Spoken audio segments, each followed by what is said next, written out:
બુરખો ન પહેરવાના કારણે પતિએ પત્ની અને 2 દીકરીઓની હત્યા કરી નાખી.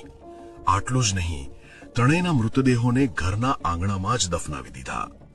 કાળજું કંપાવી દેતી આ ઘટના સામે આવી ઉત્તર પ્રદેશના શામલીમાંથી, જ્યાંના ગઢી દૌલત ગામે ગત 9 અને 10 ડિસેમ્બરની વચ્ચે ફારૂક નામના એક શખ્સે બુરખો નકાબ ન પહેરવાના કારણે પત્નીની હત્યા કરી નાખી.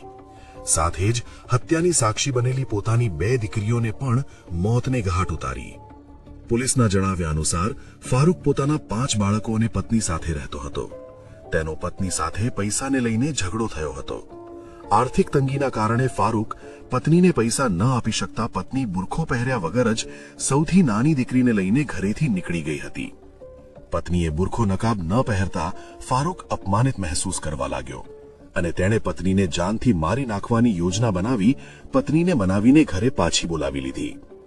જ્યારે રાત્રે બાળકો સૂઈ ગયા ત્યારે ફારૂકે ચા બનાવવાના બહાને પત્નીને ચૂલ્હા પાસે બોલાવી અને તેને જીવતી જ સળગાવી દીધી.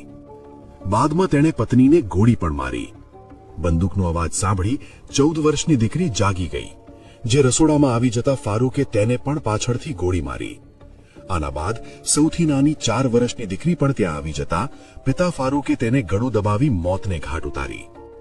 ત્રણેયને મોતને ઘાટ ઉતારી ફારૂકે તેમના મૃતદેહ ઘરના આંગણામાં શૌચાલય માટે બનાવેલા 9 ફૂટ ઊંડા ખાડામાં દાટી દીધા. બાકીના બાળકો સૂઈ રહ્યા હોવાથી ફારૂકે તેમને કોઈ નુકસાન ન પહોંચાડ્યો. આ તમામ કબૂલાત ફારૂકે પોલીસ સામે કરી છે. ત્યારે હાલ મૃતદેહોને કબજે કરી પોલીસે હત્યા માટે વપરાયેલું હથિયાર પણ જપ્ત કર્યું છે.